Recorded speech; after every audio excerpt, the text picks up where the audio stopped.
This podcast episode of RealAg Radio is brought to you by Authority Strike Herbicide from FMC. With just one application, Authority Strike gives you a strong start with a powerful one-pass burn-off and keeps working later with extended weed control. Stop by your local retailer or visit ag.fmc.com/ca to learn more. It's time for RealAg Radio on Rural Radio Channel 147 on Sirius XM.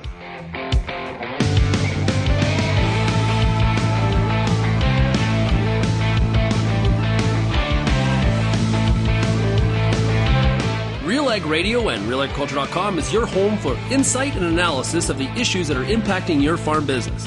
Let's get real and get connected with RealAg Radio.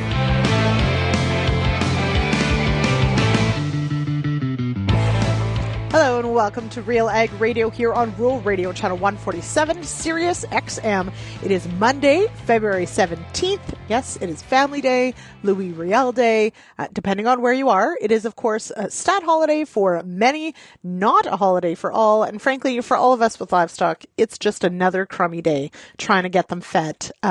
Definitely snowy, stormy here in the Ottawa Valley and in Eastern Ontario. And honestly, my toot goes off to everybody in Western Canada grappling with incredibly cold temps. When you've got waterers that are frozen solid, frankly, everybody just wants to hunker down. And I promise you, a few more weeks, it will all feel a lot better. But right now, yeah, not exactly lovely weather out there in the winter. It is definitely a more typical winter, and perhaps we are a little out of practice. Maybe not, but all of us are perhaps a little sick of it, let's be honest. All right. Okay, we've got, as promised, an Agronomic Monday ahead. Now, Peter Wheatpeat Johnson is back. So we are going to tackle a whole list of things. I've got Peter for 3 segments. We've got all sorts of things to discuss. We're going to talk about PGRs for sure, when to use them, and what role they really have. Are they an easy button for managing lodging risk, or is there more to it? We'll also talk a bit about managing the winter season as per usual. A new disease developing potentially out of New York State that could be on Ontario's radar. And then I want to ask him about a really cool conversation that's been happening sort of online and through the word and et cetera. And I love this. I love how our conversations sort of evolve. You know, they're on X, they're on this show, they're on the Wheatpeat's Word podcast, they're all over the place. Anyway, the question is on nutrient stratification. And so, do we need to be worried about adding fertilizer within certain depths and, not necessarily working the soil? Do we need to worry about perhaps different nutrients being, suspended in the top couple inches of soil and our crops can't get to them? And is there, if it's a problem, because that's a question, what is the solution? Is tillage the solution? And is it all the time? Is it sometimes? How often? So that is definitely a question I've got for him. We're also going to talk a little bit about the importance of asking more questions before you give an answer at times. More on that in the first segment. And also, later in the segment, we will hear from Sarah Foster with 2020 Seed Labs. In conversation with Amber Bell, we did kick off the Wheat School season with our first Wheat School episode. You can head on over to our YouTube channel, subscribe there, and never miss an episode. But some really interesting stuff, not just about what a seed test is going to tell you as far as the numbers, but what that lab report that comes with that seed test, what little nuggets of wisdom you can glean from that, because there's really some cool stuff in there as well. So listen, that is our last segment, but go check it out on YouTube as well. There's some fantastic shots of different diseases happening in the seed lab. We're going to take a quick break, and I'll be back with Peter Wheatpeat Johnson right after this.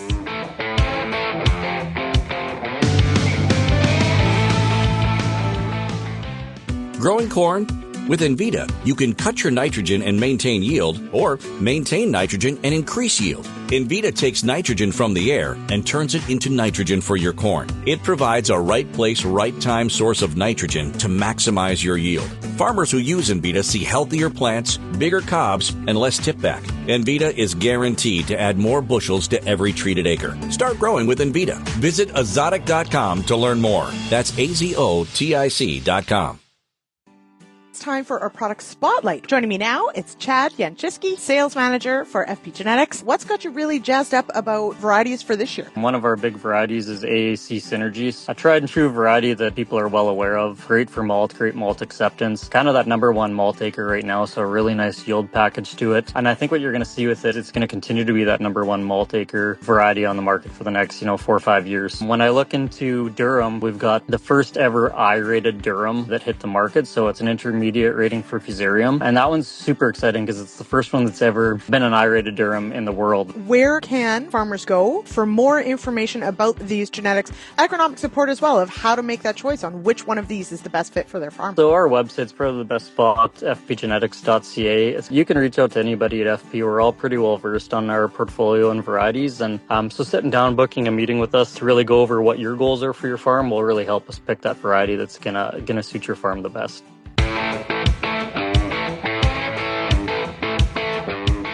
Welcome back to RealAg Radio here on Rural Radio, channel 147, Sirius XM. It is February 17th, and I am your host, Lyndsey Smith. And with volatile markets and rising costs, now's your chance to be part of the solution. Act now to protect your farm's future for generations with Genesis Fertilizer. Gain control and ensure access to locally produced nitrogen. Visit genesisfertilizers.com to learn more. It is Agronomic Monday, and we missed you last week, Pete. But Peter Wheatpeat Johnson, back this week. How are you, sir? I'm awesome, thanks, Lyndsey. It's getting to be a long winter, man. The snow falls, the wind blows, you shovel, and then it gets deeper, and you shovel, or you blow, or you push, or like it is getting to be a long winter. But it is meeting season, and meeting season is always fun. So sometimes the drive isn't quite as much fun, but life is good. Thank you very much for asking. Hope yours is too, Lyndsey. Well, I'll say this. I looked at the forecast for Western Canada. Super glad don't live there. Incredibly cold. We here in the East, enjoying exactly as you said, another dump of snow yesterday. So we went from, as we talked about a few weeks ago, clearly we cursed ourselves because we went from having very little snow to having mountains. And so, Pete, I'll tell you, this is the time of year. I know February is a short month, and Sean hates that I say this, but it always feels like the longest month. Like, mentally, February is hard. Yeah, absolutely. And I think that's a really good point in terms of make sure you keep the agricultural community working, because I think February feels the longest because it's still winter. You get to March and it's kind of like, well, could be winter, it could be spring, things start to warm up. The days are getting longer. That's a big plus for me. I really like sunshine. I like to get up with the light in the morning as opposed to in the dark in the morning.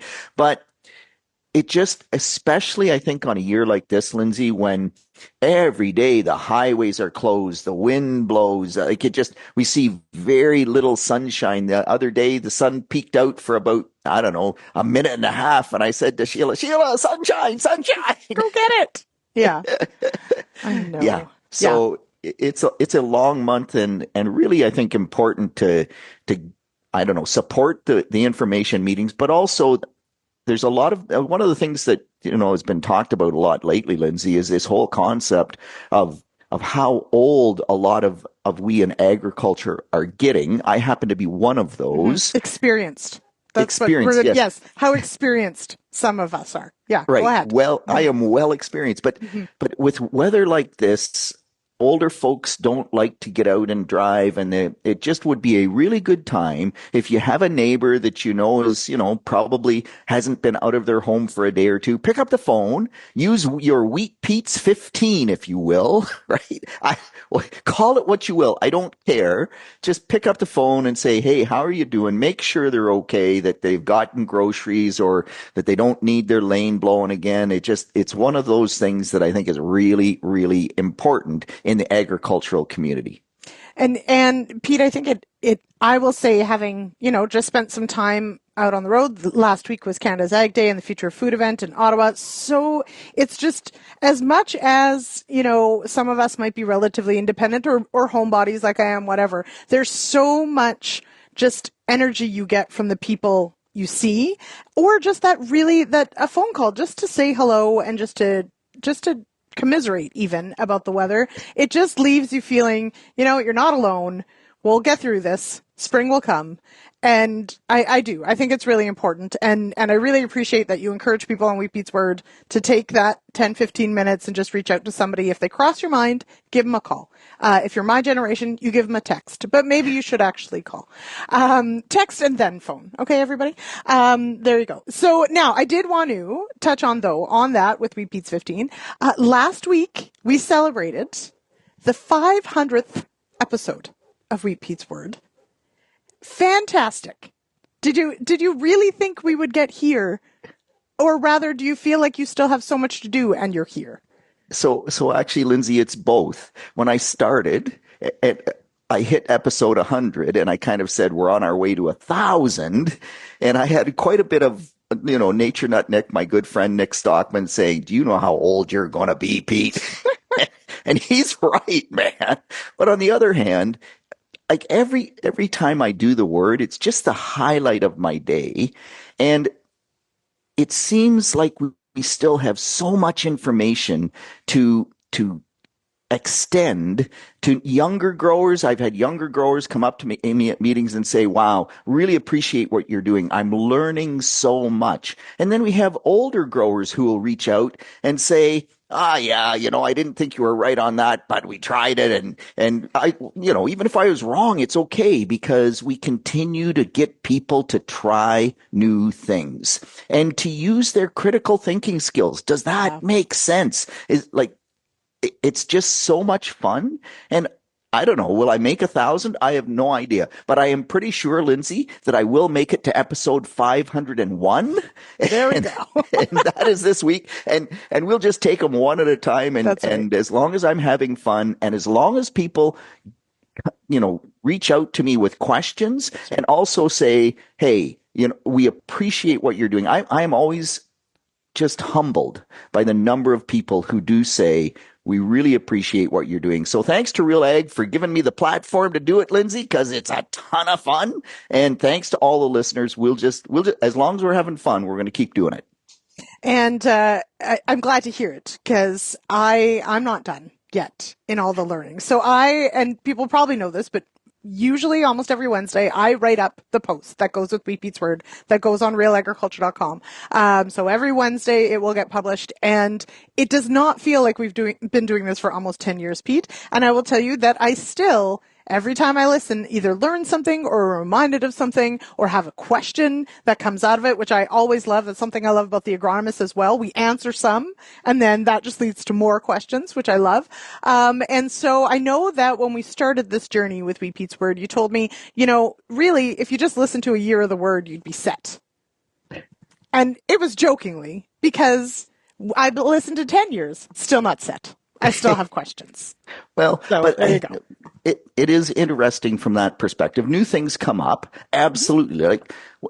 Sulfur used to not be a thing because we got it out of the atmosphere, out of acid rain or dry deposition. Now sulfur is a thing. And there's this winter has been a sulfur discussion winter. We've done this on Agronomy Monday lots. I've done it on the Word. I'm still doing it at grower meetings because there's still lots of questions. So yeah, there's always new things to learn. But I will say, Lyndsey, 90% of it comes back to the basics. And I said that on last week's episode that at the end of the day, what I talk about is sort of 90% the same thing. And I had one really good agronomist reach out to me and said, did you hear me cheering all the way from Mitchell when you said that? Because people we want to leave the basics and go find the silver bullet. The silver bullet is staying focused on the basics. And it's fun. It's absolutely fun. Mm-hmm. Fundamentals are less sexy. They're less exciting, but probably more important. Hey, I make them sexy and excited. Come on, Lyndsey, Yes, on the word. Yes. Absolutely. That phosphorus discussion. Hoo boy. Okay. All right. Let's take a quick break because actually on that note, we've got several things on our list and a few of them sort of harken back to that, silver bullet mentality and where we have to maybe challenge that a little bit. So, we will be back with more RealAg Radio right after this. If you grow soy or edible beans in Ontario, you know that Sclerotinia white mold is no joke. Yield loss can be devastating, and timing fungicides can be complicated, but did you know there's a new seed treatment that can help mitigate yield loss? Start the year off with your best foot forward against disease. Ask your seed supplier or local Agronomic group to pre-treat your beans with Heads Up. Part of a complete white mold management plan, ask your seed dealer about Heads Up today or visit headsupst.com. Get all the information you need to keep your pulse crop healthy and profitable with the Pulse School on RealAgriculture.com. The Pulse School is a free YouTube video series covering agronomy, research, and more across a host of different pulse crops. It's also available as an audio podcast wherever you download or stream your favorite podcast. Check us out on YouTube or visit RealAgriculture.com. The Pulse School, brought to you by BSF Canada. Find everything you need for outstanding weed control in your wheat and barley from the cross-spectrum herbicide experts at Corteva. Corteva is proud to offer a wide selection of cross-spectrum herbicides for maximum convenience, effective resistance management, and customized control of your toughest grassy and broadleaf weeds. No matter what kind of weed challenges you're experiencing, we've got the right fit for your farm. Visit corteva.ca to learn more.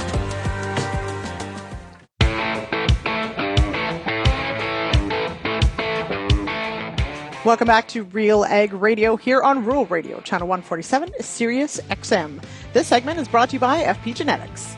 FP Genetics brings new seed genetics to Canadian farms, empowering growers to thrive in ever-changing conditions. Visit fpgenetics.ca to discover FP's dynamic portfolio of seed and to contact your local territory manager. Gain a genetic advantage and experience the next wave with FP Genetics. Well, it is Agronomic Monday. I've got with me Peter Wheat Pete Johnson. We did celebrate, as we said, 500th episode of The Word. We talked a little bit about not depending on silver bullets. You have been busy. You toured the shores of Lake Ontario giving talks. Was the discussion about which is the next silver bullet, or tell us more about what the conversations were like out on your travels last week? Yeah, so it was a really interesting week, Lyndsey. I drove all the way around Lake Ontario, just how my speaking schedule took me, and a ton of fun. The growers everywhere were awesome. They were engaged. With the New York State growers, we talked about lodging. And I mean, gosh, that's one that we've talked about before. I think we got to keep talking about it because my first question is always, what's the number one way to control lodging? And invariably the answer is growth regulator. And I'm going, oh gosh, no, it's a tool, but there's other tools. We talked about high yield wheat. We talked about sulfur. There's a tar spot. It was absolutely awesome. But Lyndsey, what's really interesting is in that discussion, I had some growers challenge me with some of the things that I said, and I relearned that I have to find out all the background information before I kind of say, okay. And I also learned that New York State has had a new disease move in this year called stunt disease in corn, and it's corn stunt disease. It's spread by the corn leafhopper, and they've had it in Oklahoma for some time now, but this is a new disease, and so that's something else that I think we ramp up on the radar screen to say, wow, if it's in New York State, it's just across the river into Ontario or Quebec or Ontario, depending on where you are in New York State. So it's something I think we at least have to be aware of. So yeah, lots of fun discussing all the way. It was a long drive, man. Like I said, long drive, but lots of, and still learning new stuff. As ancient as I am, I'm still learning new stuff. Experienced. Okay. let's pause for a minute on the corn stunt disease, although it sounds like bunt. I'm guessing it's different. Different. But anyway, well, I want to touch on that one in a bit because I'd never heard of it, so that's cool. But on the PGR question, because I think this is one that comes up every year. We tackle this on the Wheat School. You talk about it on the Word. Every year, though, there are always questions of, what a PGR can actually do, and then of course timing, et cetera, and those sorts of things. But as you mentioned, it's a tool to help with lodging. When you answer that question, what are some of the other things that you talk about? Are varieties or genetics the first tool? Always, always, always, Lyndsey. And look at you, the agronomist, going. Absolutely. You and Sean both, the budding agronomists. I love it. We're It's learning. awesome. But you start with good genetics. And there are some genetics that, man, almost never need a growth regulator because they just stand that well. And I think in the spring wheat world, varieties like Wilkin, that thing stands like trees. And so growth regulators are actually a negative on that particular variety. And on the other hand, you get Raven, another spring wheat variety. Man, if you like it is very weak kneed. So probably you are using a growth regulator. But when we look at winter wheat, there's so many other things that come into play. There's the genetics for sure. R40 stands like trees. B654 doesn't have good legs, and you can find all of that information at the Go Crops website in the cereals section. But then you look next at planting date, and so this is one that I think growers, they just kind of forget the next spring, and it's like, I'm worried about lodging. We're going to spray a PGR. Man, if you plant early, and you get lots of fall tillers, you will get taller wheat, and that taller wheat has higher yield potential. It's also more lodging prone. If you're planting, I don't know, there was a grower who said he planted November the 12th or something like that. Man, the chances of that wheat lodging are really, really slim. So you look at planting date. You also look at the amount of rainfall, moisture you're getting. If you're dry, your lodging potential goes down. If you're wet, it goes up. And that's twofold. One is you have lots of moisture for lots of lush growth, but you also have cloudy conditions. And so cloudy conditions means less sunlight. Less sunlight means less photosynthate. And so the plant has less photosynthate to put into strong stems. Nighttime temperatures play. If you've got really warm nighttime temperatures, you respire more of the photosynthate away. Again, you have thinner stems from that standpoint. So there's all these other factors, nitrogen rate, whether or not you split apply. That's one of the most interesting things in wheat management is that it's probably 1 year in 10 where I get enough nitrogen loss in the wheat crop for split nitrogen to significantly increase my wheat yield. Right. But split nitrogen is a major thing in terms of managing lodging in the crop. So I split my nitrogen, and I had a great question from up in the New Liskeard area, about spring wheat. Sylvain said, what's the right split? What's the right rate? And they probably on that spring wheat, 65% at planting, 35% later, something in that range. And that 35% later, I do that kind of at the growth stage 31, something like that. And I can then say, man, I got a great stand and I've got lots of moisture and I can really power that. So my 35% might become 40 or 45%. Or conversely, gosh, it's just a tough year, and you can pull that rates back. So you smarter decisions, better lodging, and then you still can reach for the growth regulator when you need to. But all these other things come into play. And Mike Stanyard was at the New York meeting. Great guy, super agronomist. And I challenged him there. I said, Mike, for your New York growers, you should come up with a model that predicts when they will need a growth regulator. And so maybe that's something Wheat Pete should do, but never has. So that's excellent, because I too like to give people jobs of problems I would like them to solve. So that works for me. So to that point, though, we have modeling for different things. We have, right, of that sort of decision tree or what that might be. But because it is complicated, and right, it does take sort of that flow chart of if this then that, or yes or no, and work your way down to, and then yes, as you said, you've got a PGR if you need it, but it doesn't mean that it's going to solve all your lodging issues, because we also know that PGRs may decrease lodging risk, but they don't eliminate lodging risk either. Absolutely. And so Dave Hooker, back when he and Josh Naselski gave the lodging talk for the Ag Conference, they gave both split nitrogen and growth regulators a 2-star rating out of a 5-star scale. So it's a tool, it helps, but it's no silver bullet. And by the way, they gave genetics a 5-star rating. So I think that's where you start, and use all the tools, and then do your stem counts and know your soil and like how lodging prone is that field. And I think the other thing, Lyndsey, that a lot of growers can do, we're getting so much better with our precision agriculture that we could use targeted growth regulators, put them on in the hollows where it's lodging prone, don't use them on the hills, and try to minimize how much we use, but make sure the crop stands.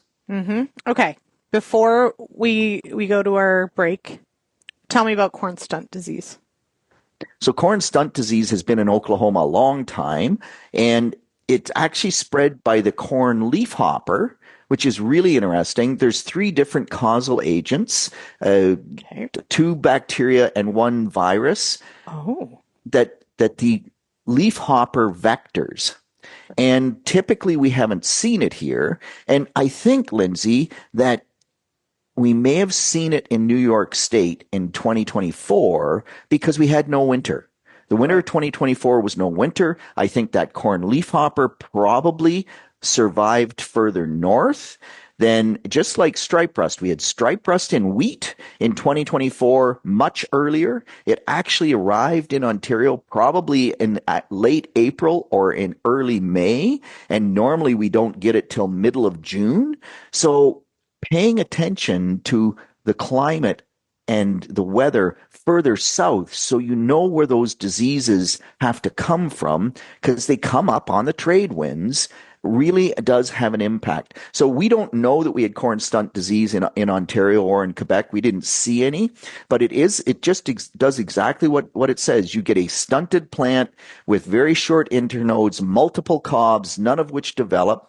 And in some of the badly infected fields in New York State, there was 10 to 20% of the plants that were affected. So it can be quite severe.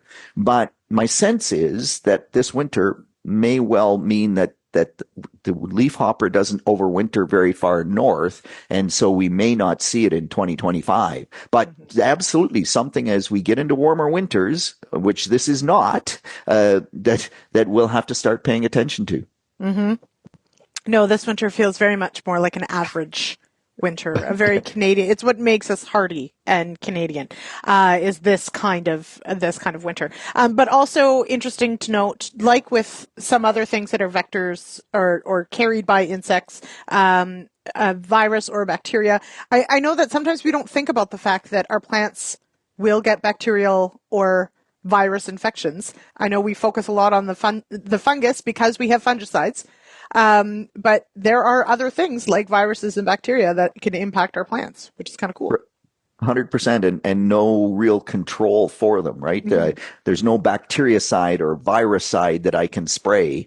Right, in the case of corn stunt disease, you might try to control the leafhopper, but that's really tough too because they keep coming in waves, right? That's right. Yeah. Aster yellows is another one of those, right? Absolutely. That we have to, and it's one of those, you see it, looks weird. You're like, what the heck? Once in a while, it causes significant yield damage, but mostly you can't do anything about it. And I think that's a really hard one sometimes for us to wrap our heads around, is that there's nothing you can do. Nobody likes having no options, but there you go. Okay, we're going to take a quick break and we'll be back with another segment here of RealAg Radio on Rural Radio, channel 147, Sirius XM.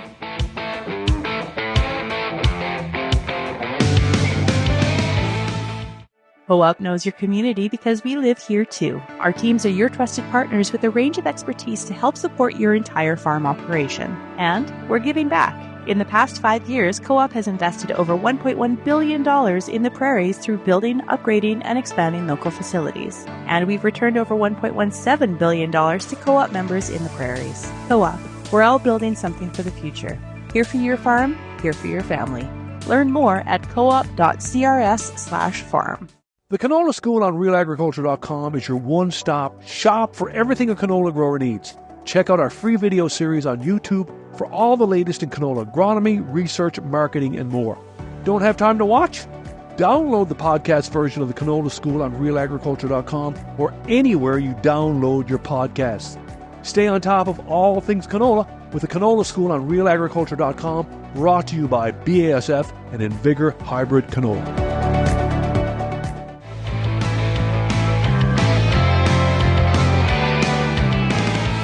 Welcome back to Real Ag Radio here on Rural Radio, Channel 147, Sirius XM. It is February 17th. It is Monday. It is Agronomic Monday. And before we hop to our chat with Peter Wheat Johnson, a reminder that the Canadian Crops Convention is heading to Edmonton this year from March 4th to 6th. This year's theme is Navigating Our Future and includes a fantastic lineup of knowledgeable speakers and great networking opportunities. Check out what the Canola Council of Canada and Canada Grains Council have planned and register at canadiancrops.ca. All right, as promised, Peter Wheat Johnson is here. We are going to talk about, Pete, and this has been a fantastic conversation that, I love this, when we find a topic that ends up on X, ends up on Wheat Pete's Word, ends up on the Agronomist, all sorts of places, and we get all sorts of feedback. This question of nutrient stratification within our soils. Do we need to plow? Do we need to till? Try and encompass this conversation, because it's been going on a little while, and it's an interesting one. Well, and it's really, really interesting. And actually, I loved that we started talking about it on X again, because lately on X, it's either how bad the weather is or, political stuff that I just kind of like roll my eyes and say, I'm not going there, baby. Let's talk about something that's, agronomy. That's what this is about. Agronomy. So Woody Van Arkel actually asked a great question on Twitter, on X. And his whole concept was, okay, so he's very limited tillage. And the less tillage you do, the more you're going to have nutrient stratification. And it's just the way that plants work. The plant takes nutrients out of the soil and brings it up into the above ground part. And some of it we take off in the grain. But if we're leaving the residue behind, where does that residue go? It goes on the soil surface. And if you're talking something like phosphorus, it barely moves once it's on that soil surface. Even potash doesn't move very far, like maybe an inch. If you're in Ontario with lots of rain, it doesn't move at all if you're in Saskatchewan, because you don't get enough rain to move it. And so we get all these nutrients in that surface zone. And the thought is that the roots aren't all in the surface, and wouldn't it be good to have more nutrients down deep? And Woody's question was, grow tillage radish. It leaves these holes in the ground. Will some of those nutrients in the spring, because those tillage radish roots rot really fast over the winter, they just disappear. Mm-hmm. They leave these nice holes. Would that mean that some of the nutrients with the spring thaw, the spring rains or winter snowmelt, would take some of those nutrients down into that hole?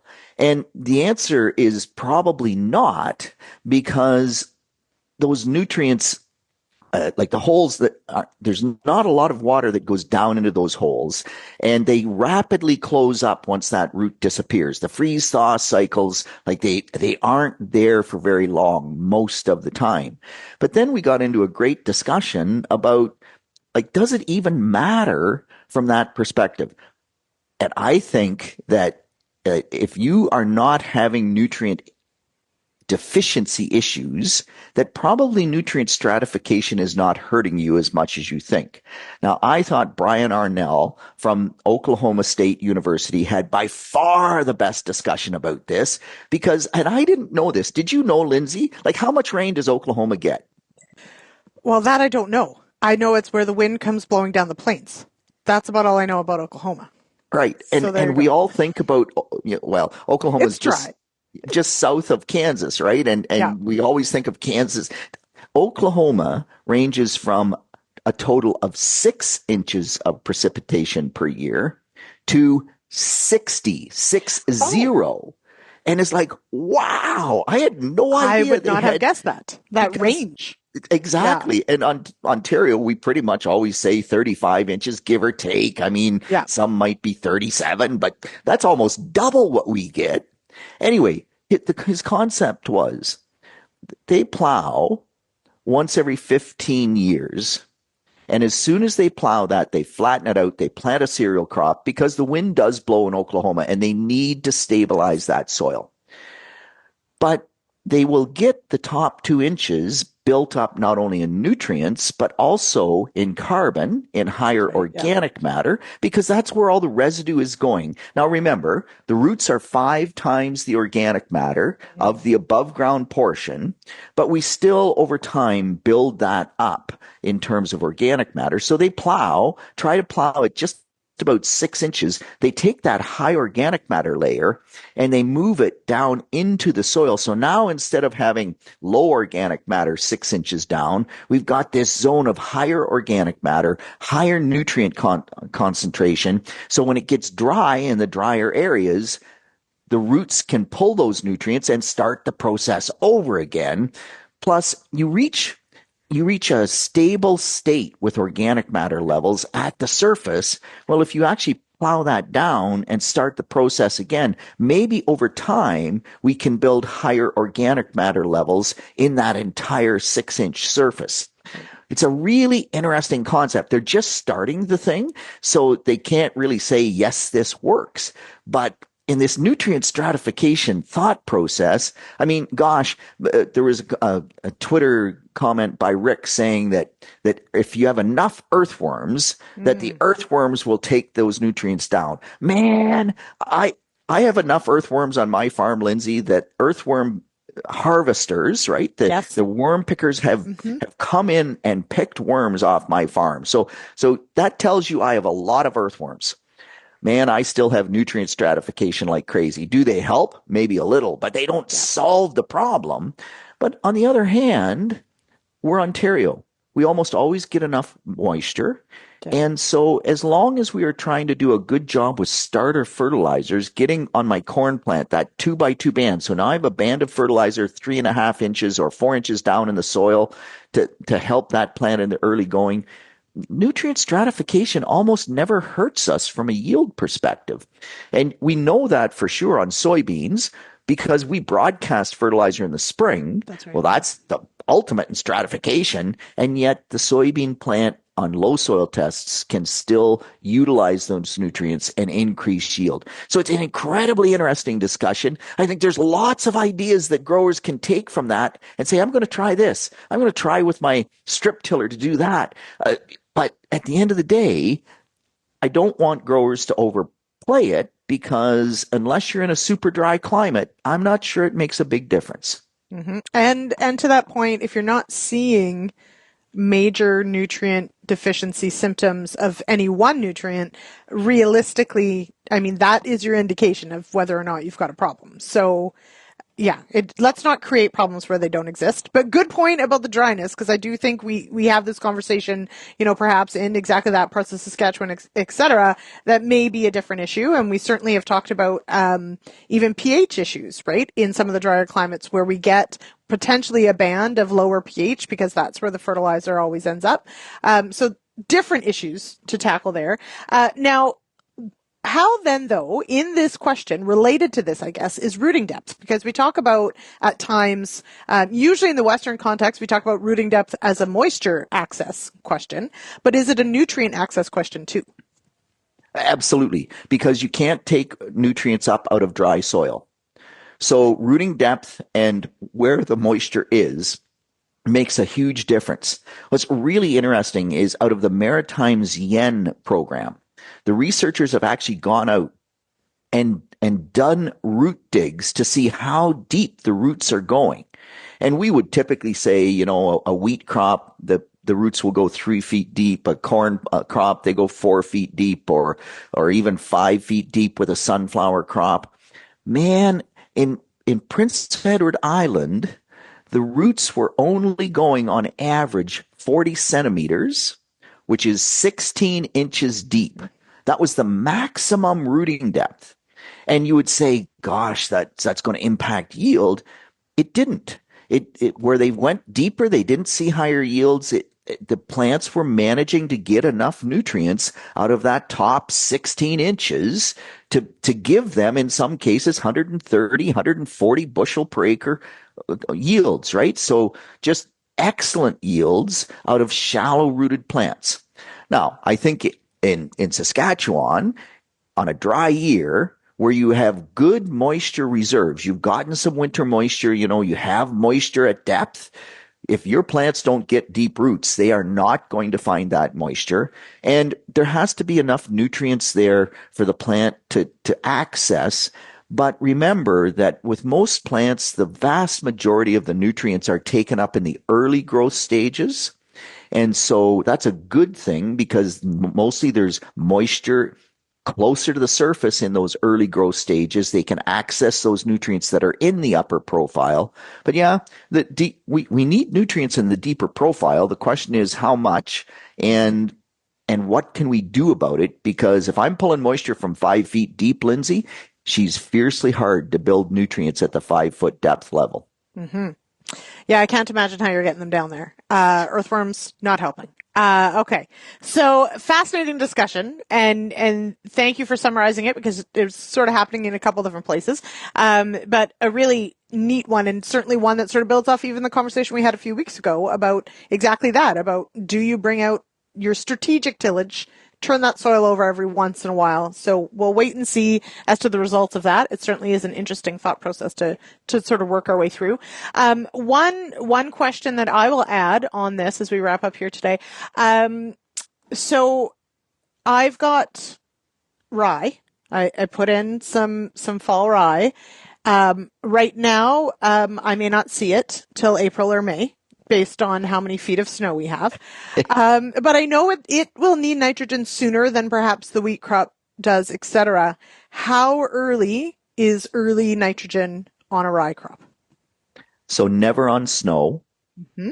And we've learned that. I mean, you put urea on snow and you can get immediate gassing off. You'd think it's too cold, but we have seen that. Plus, if it's on snow, when that snow melts, the nitrogen moves and you'll get areas with more nitrogen than you need and areas with less.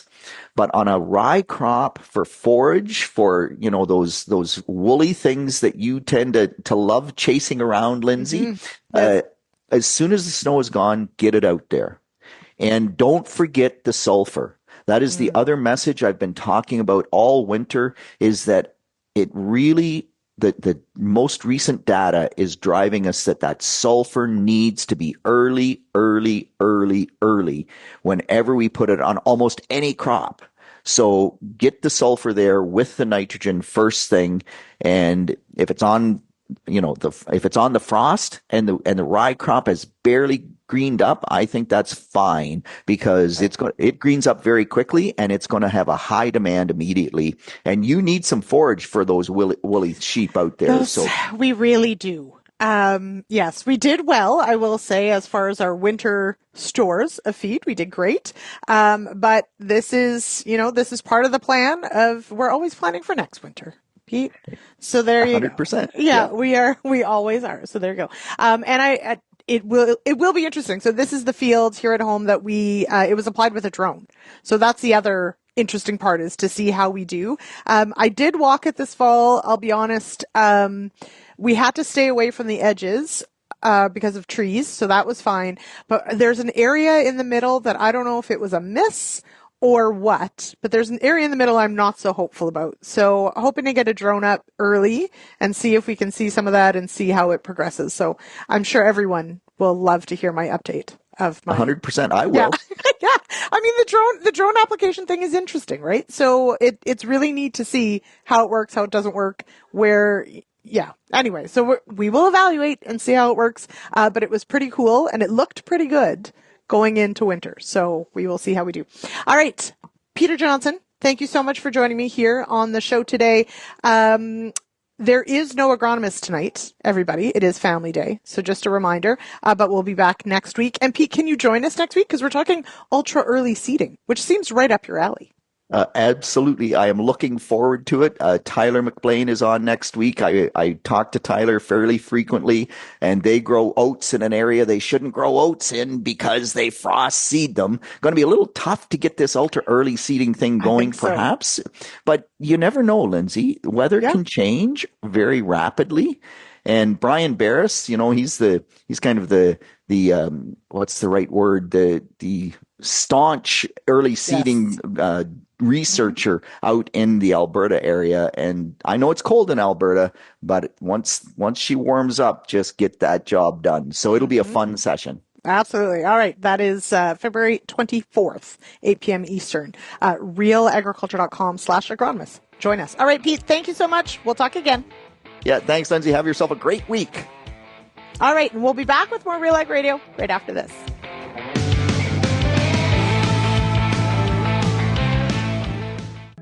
Lima Grain Cereal Seed brings you best-in-class performance for winter and spring wheat, including 12 national wheat yield contest winners in 2024. With the most extensive coaxium portfolio and over 15 top-performing varieties, Lima Grain delivers superior genetics to control grassy weeds when you need it, fall or spring. Boost your yield potential today. Visit limagraincerealseeds.com or call your LCS Regional Commercial Manager for more info. Before you get back in the field this year, spend some time with the Corn School on RealAgriculture.com. Get all the information you need on hybrid selection, planting depth, crop inputs, and more from a wide range of industry experts. A massive library of video content is available on demand when you need it most. Spend your time outside of the field, inside the classroom, with the Corn School on RealAgriculture.com.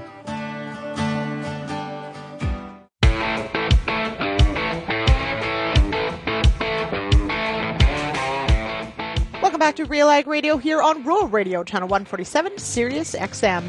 This segment is brought to you by Blackhawk EVO from New Farm. Blackhawk EVO is the next evolution in pre-seed burn-down herbicides.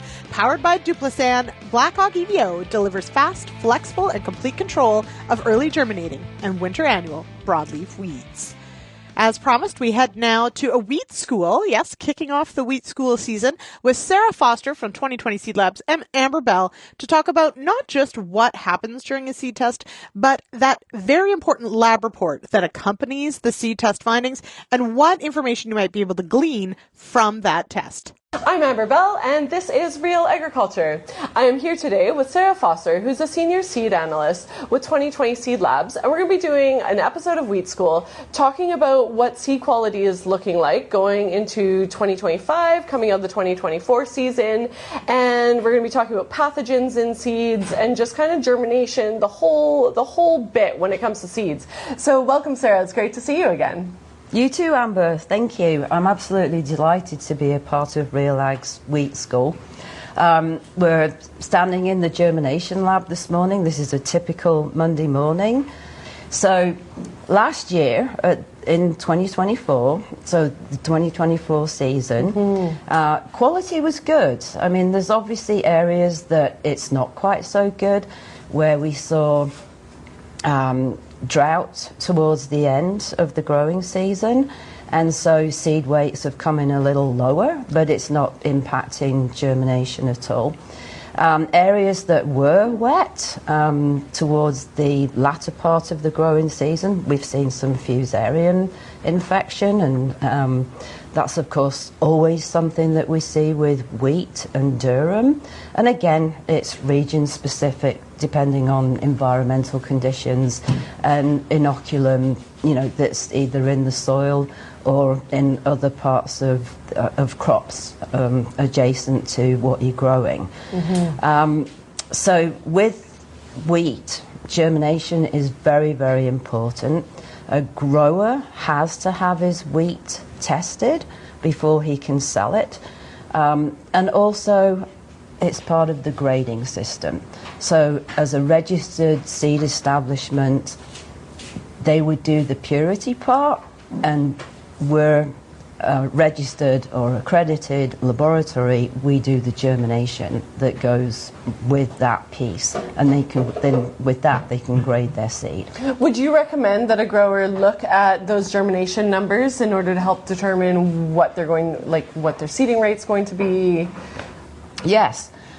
So with a germination, it's tested and grown at optimum conditions. Mm-hmm. So what we're looking at is giving the seed its best chance to grow, which is good because we get to see what that seed's capable of doing within an optimum condition. So if there is an issue, we will pick it up, but we're likely to pick up more damaging issues, if you like, in a vigor test, which is done at temperatures that are a lot lower than a germination. So a germination on a cereal or a wheat can be done at a constant 20 or at 15-25, where it's at 25 degrees for 16 hours of the day and 15 degrees at 8 hours of the day, with light on and off emulating day and night. Mm-hmm. Okay, and let's dive into pathogens a little. So what are some of the pathogens that you were seeing were quite common in 24? What are you expecting from 25? Well, in 2024, we saw quite a bit of Fusarium graminearum. About 10% of our samples that are coming in are testing with Fusarium, with an average of about 1.5% infection. And there are other pathogens that we test for, the other main one being root rot. There are others, but those are the two main ones that I would say show up more frequently. And if growers are getting their lab results back and realizing, hey, these are issues, what would you recommend? Well, if the quality's there, and there is an infection of Fusarium graminearum, which can impact quality to a certain extent, we always say get it treated. That's your best prevention in terms of spread and getting your seed out of the ground more healthy than without treatment. So it really is important for growers to be looking at those tests, because from the sounds of it, whether it's seeding rates or knowing, maybe that you're going to have to plan to do some fungicides, or, just for planning for the season. Absolutely. The report that we put out is quite extensive, actually. I mean, obviously there's a number attached to it, which is your germination number. But if you look into the remarks section, for example, there'll be things like, if it was, say, 90% germination, what happened to the other 10%? Were they abnormal, and why were they abnormal? Right. Was it frost damage? Was it mechanical damage? Was it chemical damage? Is it dormant? And when we started the season, we did see quite a bit of dormancy, which we have to break. Because we have to get the optimum or maximum germination potential out of the sample. So always go to the report and see what we're saying about looking at all the other, symptoms that could be factoring into what's basically affecting the seed quality. That's great. And any words of encouragement for growers as we go into the next season here? We're going to be hitting planting before we know it. I know. I mean, it's not far away. I think if you haven't had your seed tested already, definitely get it tested. If it's been conditioned or it's had any kind of seed treatment done, get it tested again to make sure that it's strong. And you want to be strong going in, and we don't know what weather conditions are going to be like going into the spring. So I think as long as you have a good strong start, that's the main thing.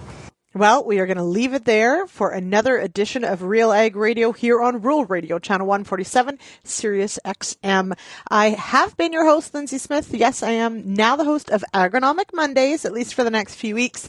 Let us know if you've got any feedback on today's show, any questions, any story ideas. If you want to challenge Wheat Pete on something, we accept it all. give us a call, 1-855-776-6147, or you can zip me an email, lsmith@realagriculture.com. All right, I will be back later in the week, and your regular host, Sean Haney, will be back tomorrow. Cheers, everybody.